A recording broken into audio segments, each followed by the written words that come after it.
અંબાના, મહાકાળીના, મહાલક્ષ્મીના, મહાસરસ્વતીના વિચારો લઈને જો ચાલતા હશો તો આ જગતમાં દુઃખી થવાનો વારો નહીં આવે.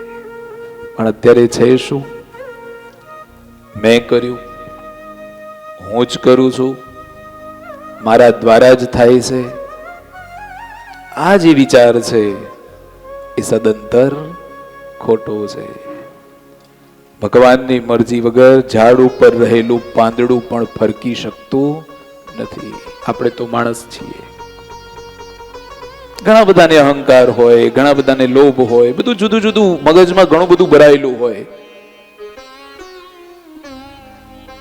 ઘણા બધાને અક્કડ હોય કે હું જ, મારા દ્વારા જ થાય, બીજું કોઈ ના કરે. આ તો મેં કહ્યું એટલે થયું, બાકી કશું થાત નહીં.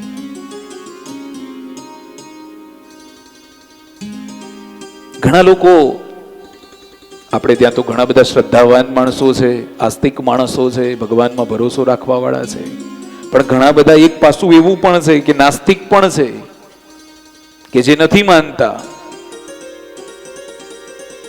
આવા બધા 7-7 દિવસના તાઇફા તો કરાતા હશે, આટલો બધો સમય બગાડાતો હશે, આટલું તો આમ થતું હશે. છે સમાજમાં એક પાસું એવું પણ છે કે આ બધું કહે છે, આના કરતા તો આમ કરી દીધું હોય તો સારું, ને આના કરતા તેમ કરી દીધું હોય તો સારું, ને ઘણું બધું કહે છે. પણ જ્યારે એના ઘેર, એના ઉપર પરિસ્થિતિ આવે એટલે એને ખબર પડે કે આના કરતા આમ નહીં, આમ કર્યું હોત તો સારું હતું. અને કોરોનાની સ્થિતિમાં આ જોયું છે. જે લોકો એમ કહેતા ને, અમારા વિદ્વાન ભૂદેવો કુંડળી જુએ ને પછી કંઈક સલાહ આપે કે તમારે આ કરવાની જરૂર છે, કે આમ કરજો, કે જપ કરાવજો, કે તપ કરજો, યજ્ઞ કરજો, તો એ બધા પહેલા ના પાડતા કે કશી જરૂર નથી આ બધી, અમે આ બધામાં માનતા નથી, ખોટો ટાઈમ વેસ્ટ કરાય નહીં, આ બધામાં બેસાય નહીં, આવી પૂજાઓ બુજાઓ અમે ન કરાવીએ. બનેલી ઘટના છે, સત્ય ઘટના છે કે કોરોનામાં પોતાના સ્વજનો ઉપર જ્યારે આવી પડ્યું ત્યારે એના એ જ માણસો એવું કહે છે, બાપજી ગમે તે કરો પણ તમે જપ કરો, યજ્ઞ કરો, તપ કરો, અમારા સ્વજનનો જીવ બચાવો. સમય સમય બધું શીખવે છે, પણ ભરોસો હોવો જોઈએ, ભગવાન ઉપર વિશ્વાસ હોવો જોઈએ, ભગવાન ઉપર શ્રદ્ધા હોવી જોઈએ. એ તો આપણા જ મનમાં એવું છે કે આપણે બધું ભેગું કરીએ છીએ એટલે બધું થઈ શકે છે, ને આમ છે ને તેમ છે, ને બધું ઘણું બધું છે એમાં. અરે બધું અમારે ભેગું કરવું પડે, ભગવાને દીકરી દીધી છે, ભગવાને દીકરો દીધો છે, કાલે લગ્ન કરાવવાના છે, આમ છે તેમ છે. એ બધી રહી તો આપણા મગજમાં ભરાયેલી હોય છે કે આ તો બધું અમારે તો ઠીક છે, અમે તો છોકરા માટે મહેનત કરીએ છીએ.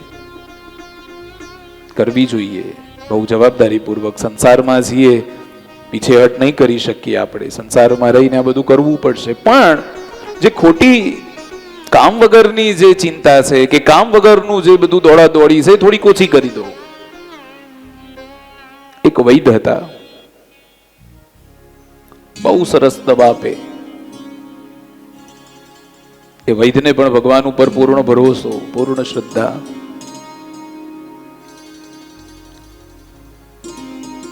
હવે એ વૈદ્યનો નિયમ બધાને દવાઓ આપે અને કે ઠાકોરજીના ચરણોમાં દવા મૂકી છે, એના ઉપર ભરોસો રાખી અને તું દવા લેજે, તને મટી જશે. બધાને મટી પણ જતું, કોઈ ફી લેતા નહીં, કોઈ એમનો ચાર્જ નહોતો.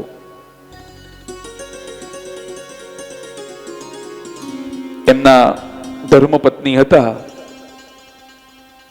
એમને જે જરૂર હોય એ ચિઠ્ઠીમાં લખે, સવારે વૈદ્યને આપે. વૈદ્ય ચિઠ્ઠી વાંચે અને ભગવાનના ચરણોમાં મૂકે. એ જે ચિઠ્ઠીમાં જે જરૂરિયાત હોય એટલું જ એ લે, બાકી બીજું વિશેષ લેવાનું નહીં. પછી બધી સેવા જ કરવાની.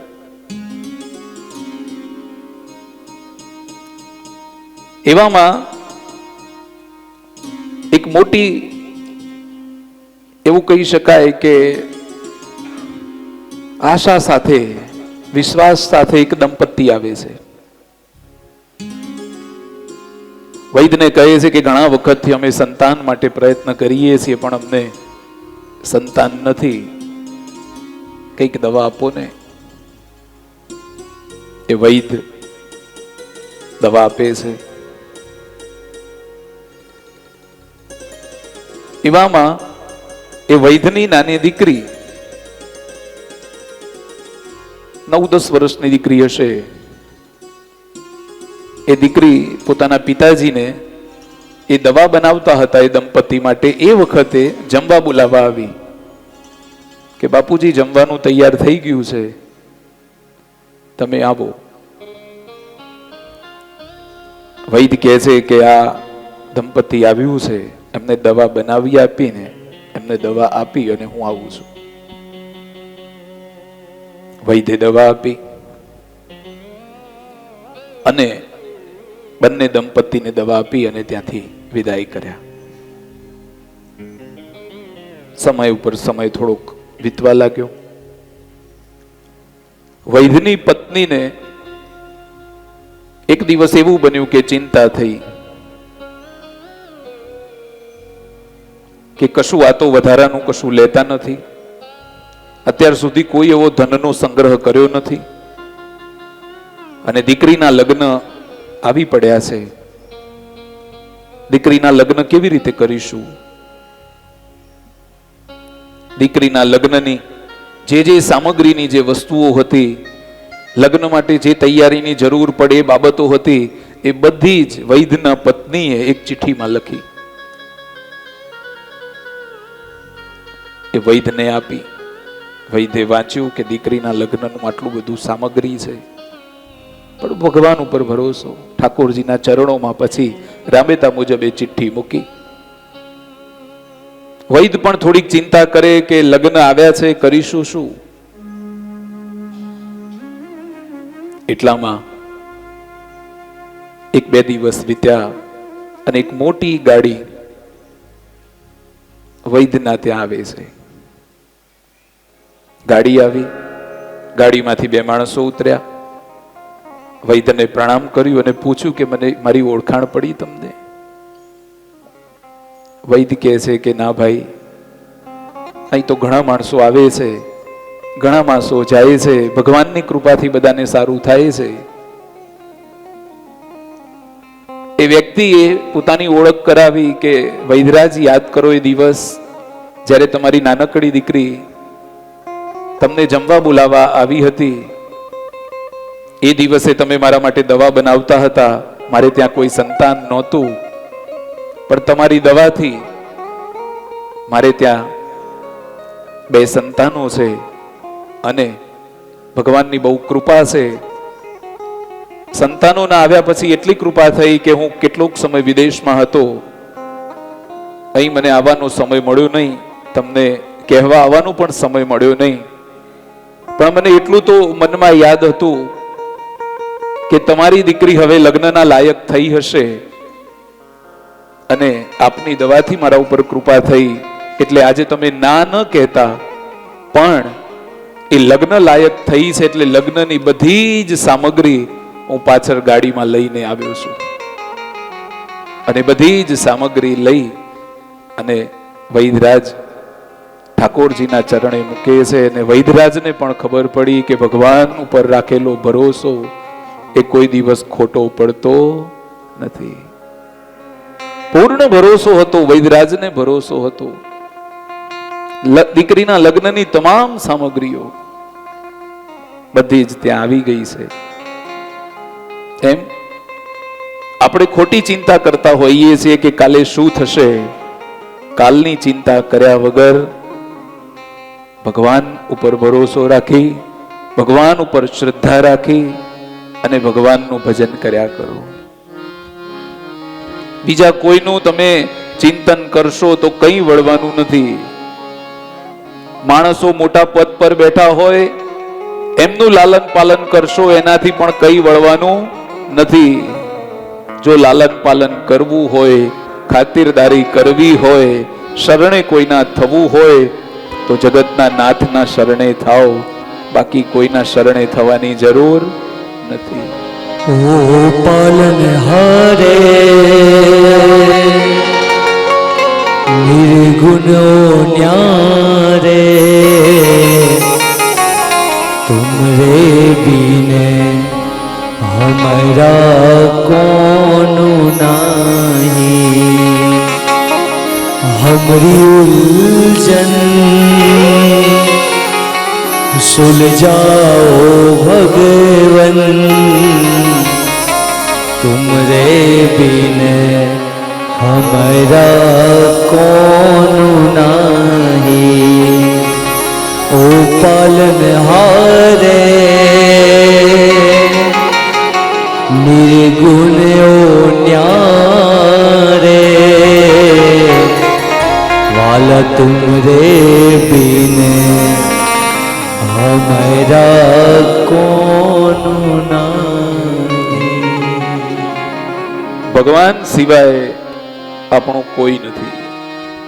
એ વાત બરાબર સ્પષ્ટ મગજમાં રાખી લેવી. છે સગા સંબંધીઓ બધા આપણા જ છે, એમાં કોઈ ના નથી, પણ સાચું જો કોઈ સગું છે તો એ પરમાત્મા છે. સુખદેવજી મહારાજ પરીક્ષિતને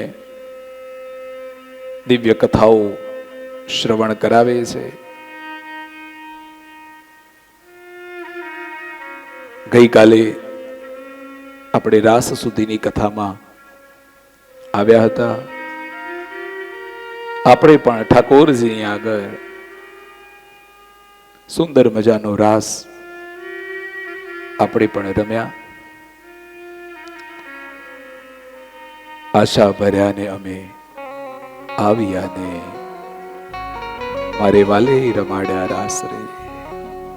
આ તો ઠાકોરજી રાસ રમાડે છે. આપણી તાકાત ક્યાં છે રાસ રમવાની? પરમાત્મા આપણને રાસ રમાડે છે. ભગવાન આપણને રાસ રમાડે છે.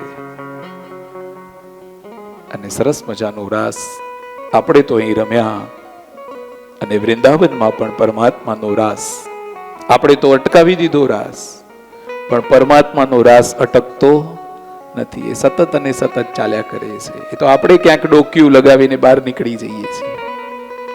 એનો રાસ એ ચાલતો રહે છે.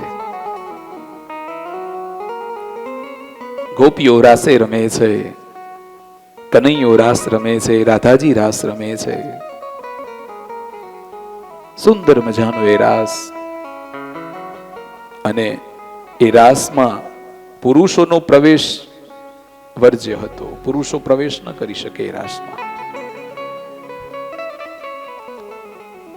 અને દરેક ગોપીઓ સાથે પરમાત્મા હોય એવી પ્રતીતિ ત્યાં થતી હતી.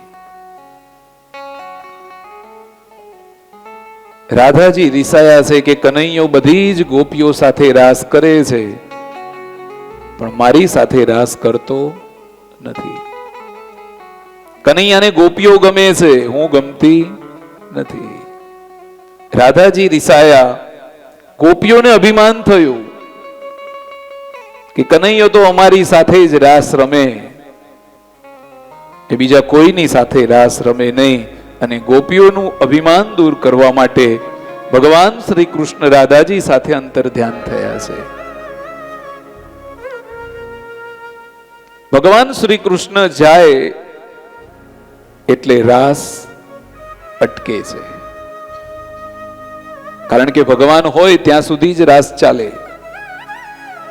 પરમાત્મા જેવા જાય પછી એ રાસ અટકી જાય છે. જુઓ, આપણે ભજન કીર્તનમાં નૃત્ય કરીએ, ગાઈએ, તાળી પાડીએ, બધું જ સાચું, પણ તમે પરમ દિવસે 3 વાગે અહીં આવીને તાળીઓ પાડજો.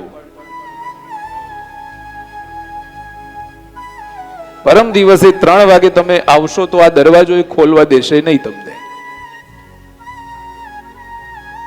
ભગવાન છે તો જ આ બધું થાય છે. એ ના હોય તો કશું થઈ શકે નહીં. અને ગોપીઓ ભેગા થઈ અને ભગવાન શ્રી કૃષ્ણને શોધવા માટે જાય છે. બધી ગોપીઓ યમુનાજીના કાંઠે ભેગી થાય છે અને વિચાર કરે કે આપણાથી કંઈક ખોટું થયું છે, એટલે જ કનૈયો આપણને છોડીને ગયો છે. ગોપીઓ જુએ તો કનૈયો એકલો ગયો નથી. ગોપીઓ કહે છે કે કનૈયો તો ગયો, પણ જોડે જોડે કૃષ્ણને પણ, કૃષ્ણ તો ગયા છે પણ જોડે જોડે રાધાજીને લઈને ગયા છે. એક ગોપીએ ભગવાનના ચરણ ચિહ્નો જોયા. નક્કી થયું કે રાધા અને કૃષ્ણ બંને આપણને એકલા મૂકી, એકલા છોડી અને ગયા છે. અને પગની નિશાનીએ ગોપીઓ વૃંદાવનમાં કનૈયાને શોધે છે. આ બાજુ રાધાજીને એમ થયું કે કનૈયો મને કેટલો પ્રેમ કરે છે. બધી જ ગોપીઓને મૂકી અને મારી સાથે કનૈયો આવ્યો છે. રાધાજી કનૈયાને એમ કહે છે કે કનૈયા, હવે મારાથી બહુ ચલાતું નથી.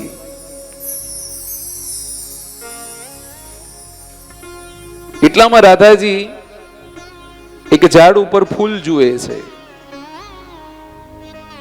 કનૈયાને કહે છે કે કનૈયા, મારે આ ફૂલ લેવું છે. કનૈયો કહે છે કે આ ફૂલ તો બહુ ઊંચું છે, હાથથી તોડી શકાય એવું તો છે નહીં. ભગવાને રાધાજીને ઉચક્યા છે. રાધાજી ઝાડની ડાળી પકડી અને જ્યાં ફૂલ તોડવા માટે જાય છે અને કનૈયો ત્યાંથી પણ અદ્રશ્ય થયો છે. રાધાજી ઝાડ ઉપર લટકતા રહ્યા. રાધાજીની આંખમાં આંસુ આવ્યા. રાધાજી રડવા લાગ્યા છે અને રડવાનો અવાજ જ્યાં ગોપીઓએ સાંભળ્યો છે અને બધી ગોપીઓ ભેગી થઈ ગઈ છે.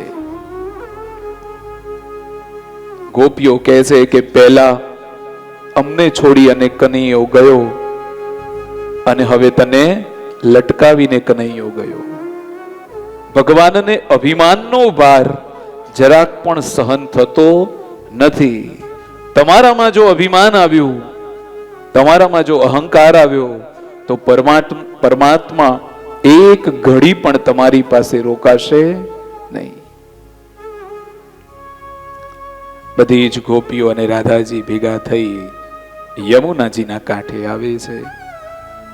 યમુનાજીના કાંઠે આવી અને ગોપીઓ ભગવાન શ્રી કૃષ્ણના વિરહમાં જે ગીત ગાય છે એને આપણે ગોપી ગીત કહીએ છીએ. ભાગવતજીનું એ દિવ્ય ગીત કે જે તમામ ઋષિ મુનિઓ સહિત લોકોના ચિત્તને હરે છે, લોકોના મનને હરે છે. અને ગોપીઓએ ભગવાન શ્રી કૃષ્ણના જે વિરહમાં ગીત ગાયું છે એ ગોપી ગીત છે. આવો 1-2 મિનિટ. જયતિ તેધિકમ જન્મના વ્રજ શ્રયત ઇન્દિરા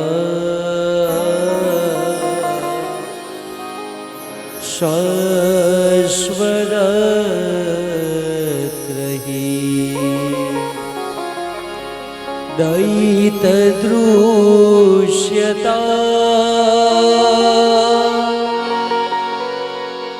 દીક્ષુતાવકા સ્ત્વૈધૃત સવ સ્ત્વાવીચીનવતે શરદુદાસયે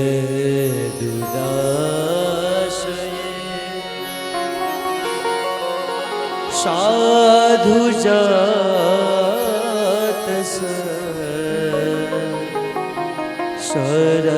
સરસિજોદર શ્રીવૃષદૃશા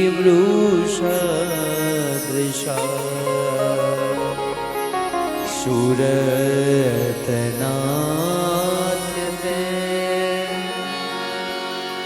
શુલ્કદાશિકા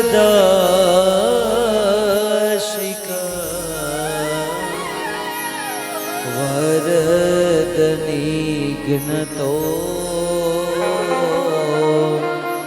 મેહ ક્યું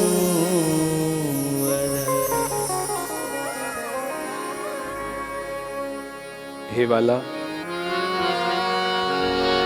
તમે જ્યારથી બ્રજમાં જન્મ લીધો ત્યારથી વૈકુંઠ કરતા પણ બ્રજનું મહત્વ વધી ગયું છે. વૈકુંઠને કોઈ યાદ કરતું નથી, પણ વ્રજને લોકો યાદ કરે છે. કેમ? કનૈયાએ ત્યાં જન્મ લીધો છે. ગોપીઓ કહે છે કે સૌંદર્યની દેવી, મૃદુલતાની દેવી લક્ષ્મીજી પણ વૈકુંઠને છોડી અને વ્રજમાં નિરંતર વાસ કરે છે. વ્રજમાં આવી અને તમારી સેવા કરવા લાગી છે. હે પ્રિય, હે કનૈયા, તારી ગોપીઓ તારા ચરણોને શોધતી શોધતી પોતાના પ્રાણ સમર્પિત કરી દે એવી રીતે વને વન ભટકી રહી છે. તારા ચરણ ચિહ્નો જોઈ જોઈ અને આખા વનમાં તને શોધે છે. બધી ગોપીઓ કહે છે કે કનૈયા, અમે તો તારી દાસી છીએ, તારા વગર અમે રહી શકીએ એમ નથી. અમારા દરેક મનોરથને પૂર્ણ કરવા વાળા હે પ્રાણેશ્વર, અમે તને આ વનમાં શોધીએ છીએ. ગોપીઓ ગોપી ગીતમાં બહુ સુંદર વર્ણન કરે છે. ન ખલુ ગોપિકા નંદનો ભવા નિખિલ દેહિના મંતરાદ્રકમ. હે પરમ સખા, તમે માત્ર યશોદાના પુત્ર નથી, તમે તો આ સમસ્ત સંસારમાં જેટલા લોકોએ શરીર ધારણ કર્યું છે એ બધાના તમે સ્વામી છો. અને બ્રહ્માજીની પ્રાર્થનાથી વિશ્વનું રક્ષણ કરવા માટે યદુવંશમાં તમે અવતાર ધારણ કર્યો છે. અંતે ગોપીઓ કહે છે કે હે પ્રભુ, તમારા ચરણ કમળો એટલા બધા કોમળ છે, તમે આમ તેમ વનમાં ભટકતા હશો તો તમને પથ્થર, કંકર, કાંકરા વાગશે. હે વાલા, એ તમારા કોમળ ચરણો છે, એ તમે સાચવી અને આ વનમાં ચાલજો. આ ઘોર જંગલમાં રાત્રિના સમયમાં તમને ક્યાંક વાગી ન જાય. તમને વાગશે, તમને પીડા થશે એવું વિચારીને જ, એવી કલ્પના માત્રથી જ અમે અચેત થઈ રહ્યા છીએ. હે શ્યામ સુંદર, અમારું સમગ્ર જીવન તારા માટે છે અને તારા વગર કનૈયા હવે જીવી શકાય એમ નથી. અમે માત્ર ને માત્ર તારી દાસીઓ છીએ, માત્ર ને માત્ર અમે તમારી છીએ. ગોપીઓ ભગવાનને કાલાવાલા કરે છે અને ભગવાન ગોપીઓ ઉપર પ્રસન્ન થાય છે. ફરીથી પ્રભુ વૃંદાવનમાં આવે છે અને ગોપીઓ સાથે ફરીથી રાસ ચાલુ થાય છે. અને ભાગવતકારો તો એમ કહે છે કે ભગવાન પુનઃ રાસમાં પધાર્યા અને રાસ ચાલુ થયો, અને એ જે રાસ હતો એ 6 મહિના સુધી ચાલ્યો છે. સતત અને સતત 6 મહિના સુધી એ દિવ્ય રાસ ચાલ્યો હતો. યમુના કિનારે ઉત્સવ થયો છે. ગોપીઓ કનૈયાને ખૂબ વહાલ કરે છે, ખૂબ પ્રેમ કરે છે. અને ગોપીઓનો તો એટલો અધિકાર છે કૃષ્ણ ઉપર કે ગોપીઓને જે કહેવું હોય એ કનૈયાને સીધી રીતે કહી શકે છે. કનૈયા ઉપર એટલો બધો અધિકાર છે ગોપીઓનો. અને આજે પણ બ્રજમાં તમે જુઓ તો આજે પણ દરેકે દરેક બ્રજવાસીઓ કનૈયાને અધિકાર પૂર્વક પૂજે છે.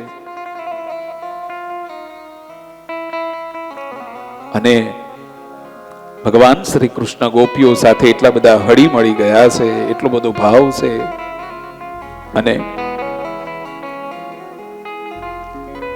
ભગવાન શ્રી કૃષ્ણ કઈ પણ તોફાન કરે, કઈ પણ નટખટ એમની પ્રવૃત્તિ કરે, ત્યારે પણ ગોપીઓનો ભાવ એ ખૂબ વિશાળ હોય છે.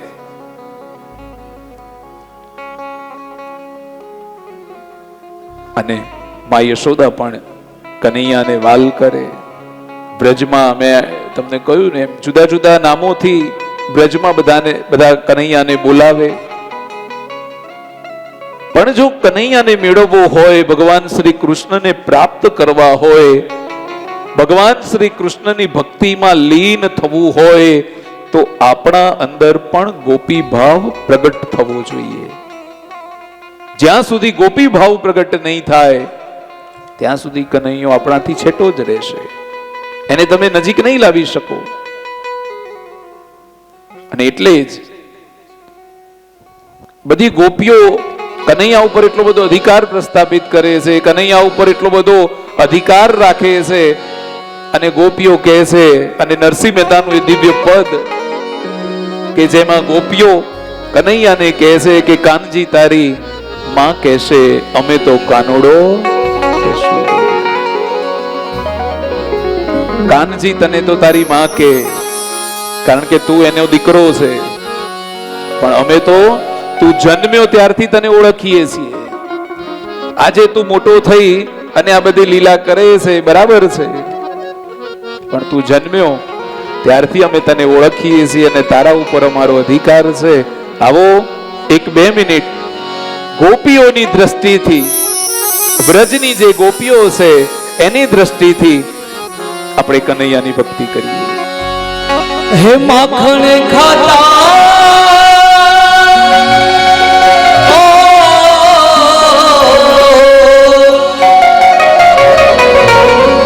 માખણ ખાતા નો તુયા વરતું મુખ હતું તારું એઠું રે, તારું મુખ હતું તારું એઠું રે. ગોપીઓ એ તારું ઘર કેરાનું જઈ ખૂણામાં બેઠું રે, તારું ઘર કેરાનું જઈ ખૂણામાં બેઠું રે. કાનજી તારી માં કહેશે પણ અમે કાનુડો કહેશું રે. કાનજી તારી માં કહેશે પણ અમે કાનુડો કહેશું રે. એટલું કેતા નહીં માનો તો ગોકુળ મેલી દેશું રે. એટલું કેતા નહીં માનો તો ગોકુળ મેલી દેશું રે. કાનજી તારી માં કહેશે પણ અમે કાનુડો કહેશું રે.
તારી માં કહેશે પણ અમે કાનુડો કહેશું રે.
દેશું રે लोके का नहीं मानो तो कुकुड़ मेली देशू रे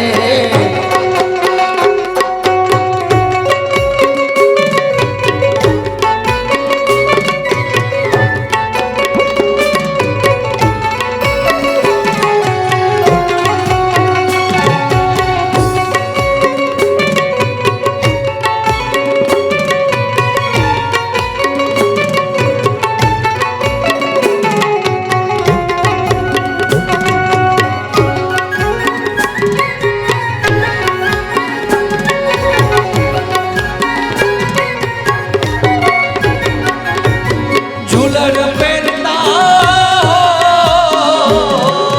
ઝૂલણ પહેરતા નોતું આવડતું તેથી અમે પહેરાવતા રે तेरी हमें पैरावता रे ભરવાડોની ગાળો ખાતો તેથી અમે છોડાવતા રે भरवाड़ों नी गाड़ियों का तो तेरी हमें छोड़ावता रे કાનજી તારી માં કહેશે પણ અમે કોનુડો કહેશું રે कानजी तारी माँ कैसे पण हमें कानूड़ो देशू रे અરે એટલું કેતા નહીં માનો તો ગોકુળ મેલી દેશું રે लोके का नहीं मानो तो कुकुड़ मेली देशू रे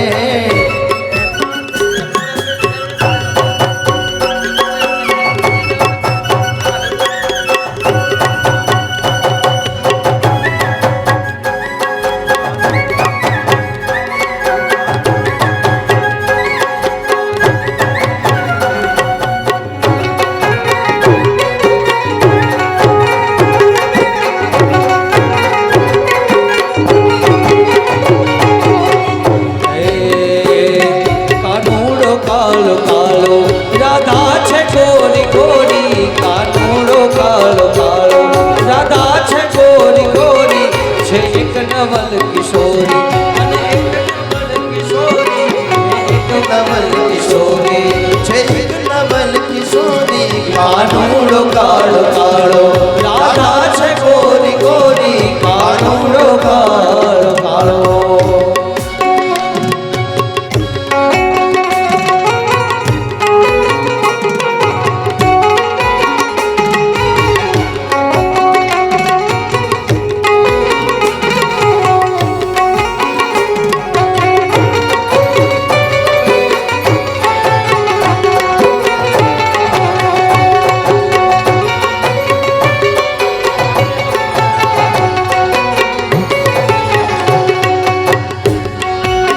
એ હું તો કાગળિયા લખી લખી થાકી કાનુડા તારા મનમાં નથી હું તો कागड़िया लखी लखी थाकी कानूड़ा तारा मन એ नहीं હું તો કાગળિયા લખી લખી થાકી કાનુડા તારા મનમાં નથી कागड़िया लखी लखી थाकी कानूड़ा तारा मन नहीं હે તારા મનમાં નથી રે તારા તનમાં નથી तारा मन नहीं रे तारा तन नहीं હે તારા મનમાં નથી રે તારા તનમાં નથી तारा मन नहीं रे तारा तन नहीं હું તો કાગળિયા લખી લખી થાકી કાનુડા તારા મનમાં નથી હું તો कागड़िया लखी लखी थाकी कानूड़ा तारा मन नहीं એવા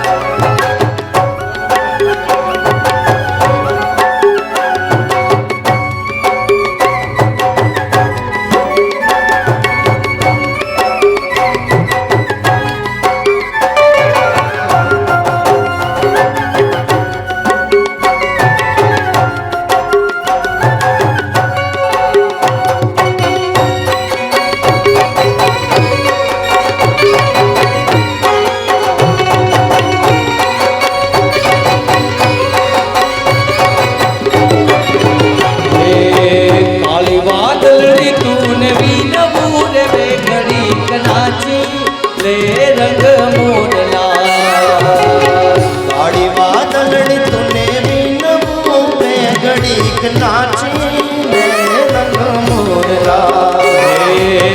જાય છે મારી સહેલીનો સાથ રે બે ઘડીક નાચી લેને રંગ મોરલા. જાય છે મારી સહેલીનો સાથ ને બે ઘડીક નાચી લેને રંગ મોરલા. કાળી વાદળી આજ વિનવે બે ઘડીક નાચી લેને રંગ મોરલા. કાળી વાદળ તુને વિનવે બે ઘડીક નાચી લેને રંગ મોરલા.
કાનજી તારી માં કેસે પણ અમે કાનુડો કે સુરે.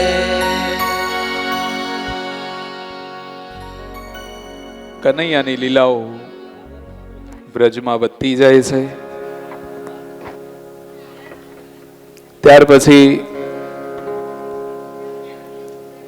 કનૈયો એક દિવસ રાધાજીને લઈ પોતાને ઘેર આવે છે. માં યશોદાજીને એમ થયું કે છોકરી કેટલી સારી છે, મારા કનૈયાનું લગ્ન આની સાથે થાય તો કેટલું સારું. કથા તો પછી એવી છે કે માં યશોદા માંગુ લઈ અને રાધાજીના ઘરે જાય છે પણ રાધાજીના માં ના પાડે છે અને કહે છે કે આખા વ્રજમાં તમે તમારા કનૈયા માટે છોકરી શોધશો, પણ તમને આખા વ્રજમાં ક્યાંય મળશે નહીં. માં યશોદાની આંખમાં આંસુ આવે છે. ઘરે પાછા આવે છે. નંદ બાબા પૂછે કે તમને શું થયું? માં યશોદા કહે છે કે લાલાને આખું ગામ ચોર કહે છે. રાધાજીના માએ તો ત્યાં સુધી કહ્યું કે હું તો મારી દીકરી નહીં આપું, પણ આખા બ્રજમાં તમારા દીકરાને કોઈ દીકરી નહીં આપે. મોટા ઘરનો છોકરો છે એટલે કશું કોઈ બોલતું નથી. માં યશોદા રડતા હોય છે, નંદ બાબા સાથે વાતો કરતા હોય છે, અને એટલામાં કનૈયો આવે છે.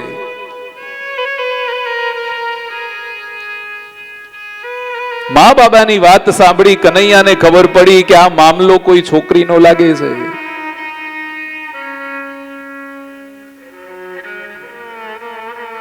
કનૈયો પૂછે છે કે બાબા શું થયું? મારી માં કેમ રડે છે? અને માં યશોદા ગુસ્સે થયા છે ને કહે છે કે ઘરમાં આટલી ગાયો છે, આટલું માખણ ઉતરે છે, પણ તને ચોરી કરવાની આદત પડી છે. તને કોઈ છોકરી નહીં આપે.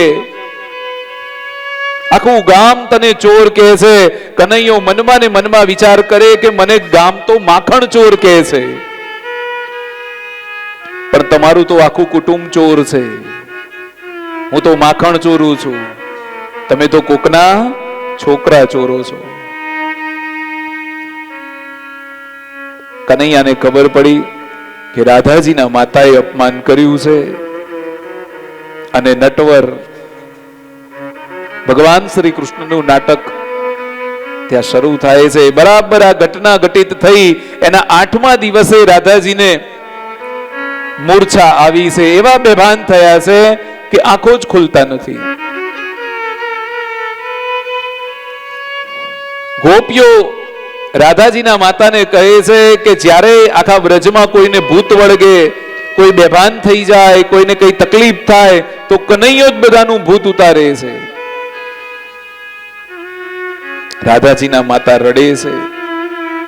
રાધાજીના માતા કહે છે કે જેને મારા ઘરમાંથી મેં અપમાન કરી અને કાઢી મૂક્યા, એના ઘેર જવું કેવી રીતે? ગોપીઓ કહે છે કે આપણા દીકરાનો પ્રશ્ન છે, તમારે જવું જ જોઈએ. અને રાધાજીના માતા રડતા રડતા યશોદાજીને આંગણે આવ્યા છે. યશોદાજી કહે છે કે મારો દીકરો આવશે નહીં, એને આવું બધું કશું આવડતું નથી. એ તો ચોર છે, લૂંટારો છે, એનો ધંધો જ ચોરી છે, અને આવું બધું કશું આવડે નહીં.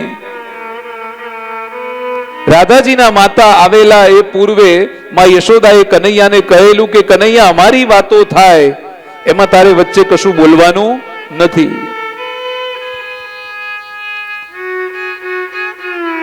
માં યશોદા કહે છે કે તમે અહીંયાથી નીકળી જાઓ, મારો કનૈયો તો હજુ નાનો છે, એને આવું બધું કશું આવડે નહીં. રાધાજીના માતા કહે છે કે જો હું કનૈયાને એક વખત પૂછું અને કનૈયો ના પાડશે તો હું તરત જ અહીંથી નીકળી જઈશ. અને રાધાજીના માતાએ કનૈયાને પૂછ્યું કે કનૈયા, તને મૂર્છા ઉતારતા આવડે છે ખરા? કનૈયાએ એક ક્ષણનો વિલંબ કર્યા વગર હા પાડી દીધી કે હા, મને આવડે છે. આ બાજુમાં યશોદા ગુસ્સે થયા કનૈયા ઉપર. કનૈયાને કહે છે કે મેં તને ના પાડી હતી કે અમે વાતો કરીએ, એમાં તું કનૈયા બોલતો નહીં, તું બોલ્યો શા માટે? અને કનૈયો માને કહે છે કે માં, તું તો મને રોજ કહે છે કે કોઈ દિવસ ખોટું બોલાય. હું ખોટું કેવી રીતે બોલું માં? તે મને શીખવ્યું છે એટલે હું સાચું જ બોલું છું. અને એટલામાં નંદ બાબા આવે છે. નંદ બાબા કહે કે કનૈયાને જવા દેવાય. માં યશોદાને સમજાવ્યા છે. કનૈયો જાય છે. કનૈયો રાધાજી સુતા છે ત્યાં પહોંચ્યો છે. કનૈયો પહોંચે છે. રાધાજીના માથા ઉપર હાથ મૂકે છે. હાથ મૂકતાની સાથે જ કનૈયો કહે છે કે તમે મને બોલાવવામાં મોડું કરી દીધું. હવે આમાં કશું લાગતું નથી મને. બધી ગોપીઓ કહે છે કનૈયા તું અમંગલ બોલીશ નહીં. કનૈયો કહે છે એમાં હું શું કરું, મેં એને થોડી મારી નાખી છે. હવે મારા કાબુની વાત નથી કે રાધા હવે ફરીથી ઊભી થાય. રાધાજીના માતા કહે છે કે કનૈયા મારી દીકરીનો સવાલ છે, તું ગમે તે કર. ગોપીઓ કહે છે કે કનૈયા તું કર, તું ગમે તે કર, પણ રાધાજીને તું બેઠા કર. કનૈયો કહે છે કે મેં એને થોડી મારી છે. પાછો બધી ગોપીઓ કહે છે એટલે કનૈયો રાધાજીનો હાથ પકડી અને નાડી જુએ છે. જેવી નાડી પકડી અને કનૈયો માથું ધૂણાવે છે.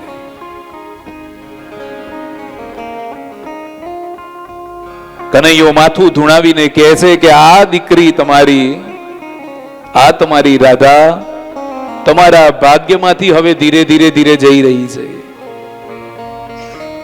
મને લાગતું નથી કે હવે આનું કશું થાય.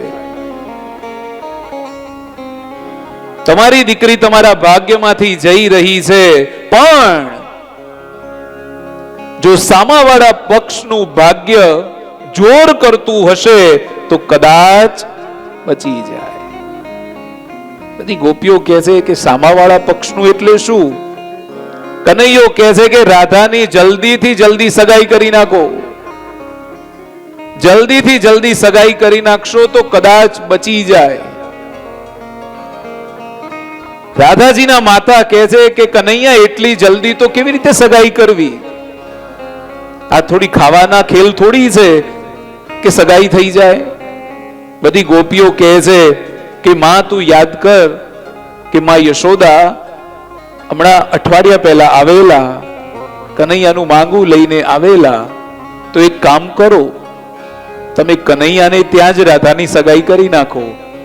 કનૈયાએ આ ઘૂસપૂસ જ્યાં સાંભળી અને કનૈયો કહે છે જલ્દી કરો, તમારા ભાગ્યમાંથી ગઈ છટકી, જે કરવું હોય જલ્દી કરો. ગોપીઓ માને કહે છે કે માં જલ્દી તમે ચાલો કરી આવો.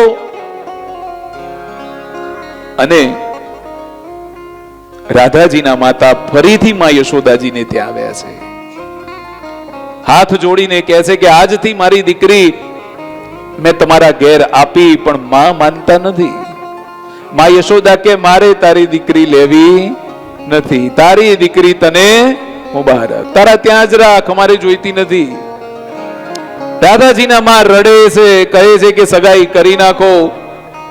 માં એકના બે થયા નથી. રાધાજીના માતાએ ઉમરા ઉપર ચોખા મૂક્યા, 5 ચાલ્લા કર્યા અને કહ્યું કે આજથી મારી દીકરી નંદ બાબાના કનૈયાને આપી દીધી.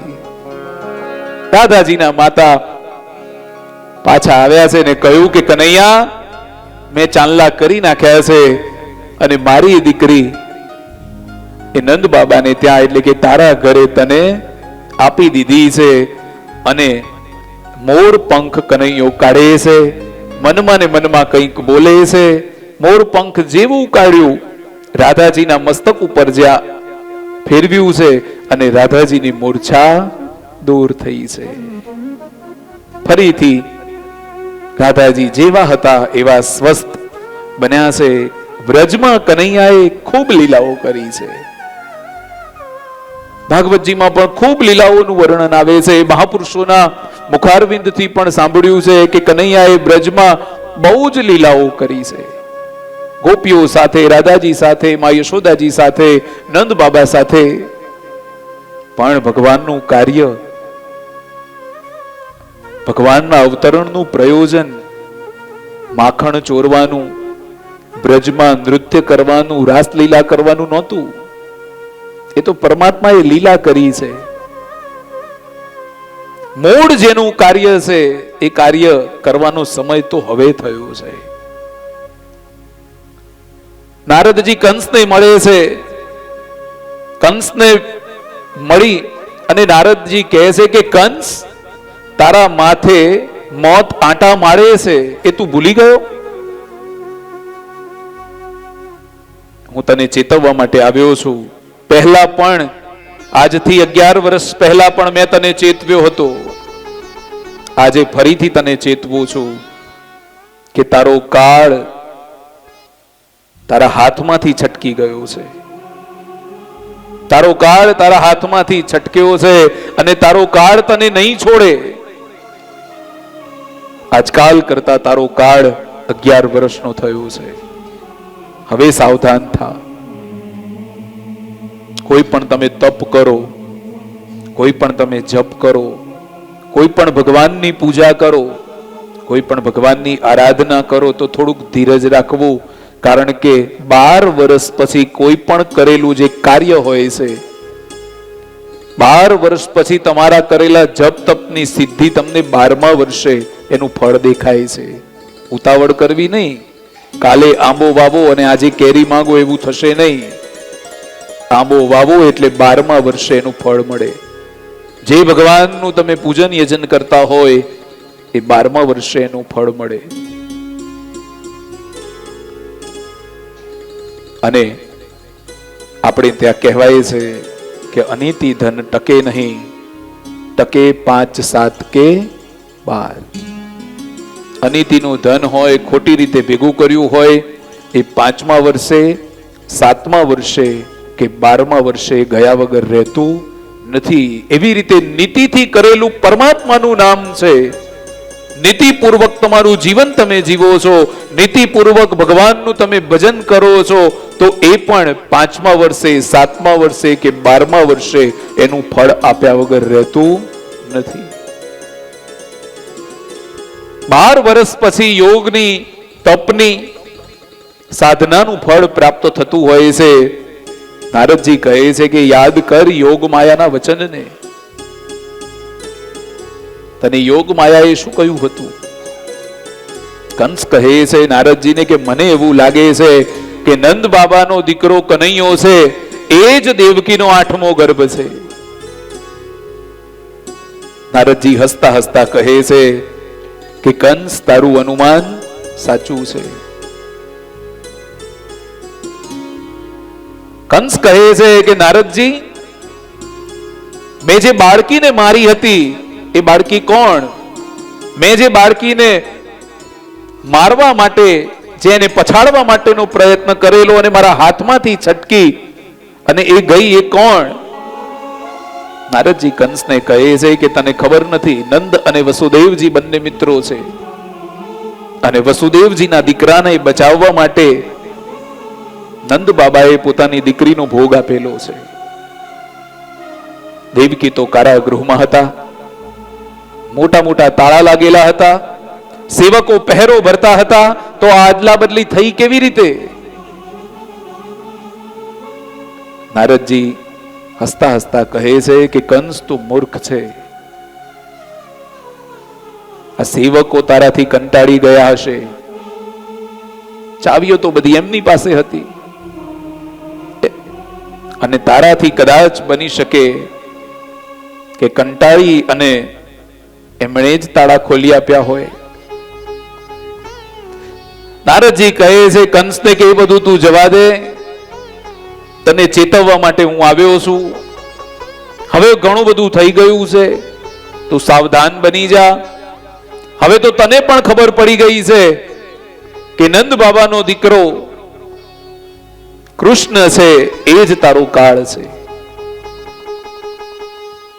આ બાજુ નારદજી ભગવાન શ્રી કૃષ્ણને ગોકુલમાં પણ મળ્યા છે.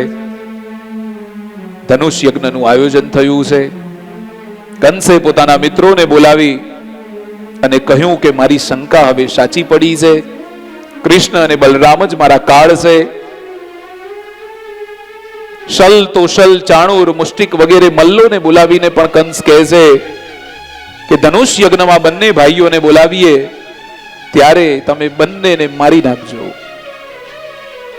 બ્રાહ્મણોને બોલાવીને કહેવામાં આવ્યું કે ધનુષ યજ્ઞની તૈયારી કરો. અને ધનુષ યજ્ઞનો નિયમ છે કે જો ધનુષ યજ્ઞ સંપન્ન થાય તો યજમાન જે હોય એના શત્રુઓ નાશ પામે. પણ જો ધનુષને કંઈ થયું, ધનુષનું બહુ ધ્યાન રાખવું પડે. ધનુષને કંઈ થયું તો યજમાન પોતે ગુજરી જાય. ધનુષને સાચવવાની બધી તૈયારીઓ થઈ.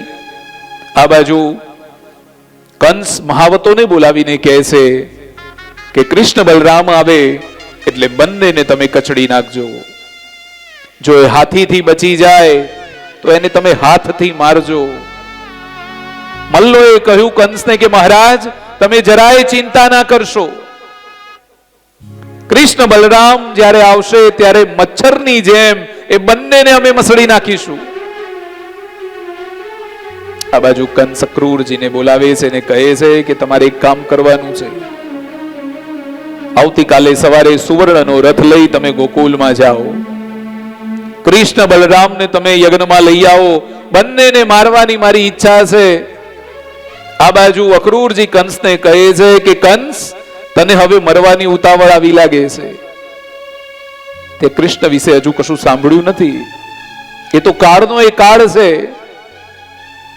કંસ કહે છે કે તમારી સલાહ લેવા માટે તમને બોલાવ્યા નથી. તમને આદેશ છે કે આવતીકાલે સવારે તમે જાઓ અને કૃષ્ણ બલરામને તમે ગોકુલમાંથી મથુરા લઈ આવો. અક્રૂરજી કહે કે મારે તો ભગવાનના દર્શન કરવા જ છે. અક્રૂરજી કંસને ઘણું સમજાવવાનો પ્રયત્ન કરે છે પણ કંસ કોઈ કાળે સમજવા માટે તૈયાર નથી. નિયમ છે સંસારનો. સત્પુરુષો, મહાપુરુષો, ગુરુજનો આપણા હિતેચ્છુઓ આપણને ઘણી બધી સલાહ આપે. ક્યારેક આપણે અવળા માર્ગે જતા હોઈએ તો આપણને ઘણું બધું સમજાવવાનો પ્રયત્ન કરે. પણ મૂર્ખ વ્યક્તિ હોય, જેના મગજમાં જ રાઈ ભરાયેલી હોય, એને કોઈનો બોધ લાગે નહીં. એને ગમે તેટલું તમે સમજાવો પણ એને કોઈનો બોધ લાગે નહીં. અને અક્રૂરજી બધો વિચાર છોડી અને હવે કૃષ્ણમય બન્યા છે. એમને કેવલ અને કેવલ કૃષ્ણનો વિચાર આવે છે. રાત્રે ઊંઘ આવતી નથી. વિચાર કરે કે આવતીકાલે સવારે મને કનૈયાના દર્શન થશે. બે ઘટનાઓ ઘટિત થાય ને ત્યારે ઊંઘ માણસને ના આવે. એક, જ્યારે બહુ ચિંતા હોય ત્યારે પણ આપણને ઊંઘ આવતી નથી. આપણું મન ચિંતાથી ઘેરાયેલું હોય ત્યારે આપણે સુવાનો લાખ પ્રયત્ન કરીએ પણ ઊંઘ આવતી નથી. અને બીજું, આપણું મન અતિ પ્રસન્ન હોય, આપણે બહુ જ ખુશ હોઈએ ત્યારે પણ ઊંઘ આવતી નથી. આ બાજુ અક્રૂરજી ખૂબ પ્રસન્ન છે, એટલા આનંદિત છે. એમને એમ થાય છે કે કાલે જેની યોગીઓ ધ્યાન કરે છે, જેનું તપ ઋષિ મુનિઓ કરે છે, એના દર્શન મને થશે.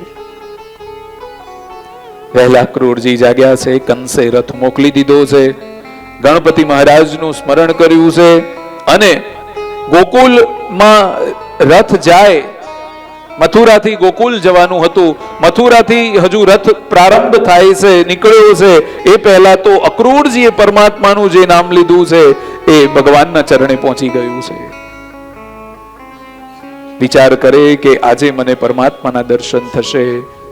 મેં એવા તો કેવા પુણ્યો કર્યા હશે કે આજે મને ભગવાનના દર્શન થશે.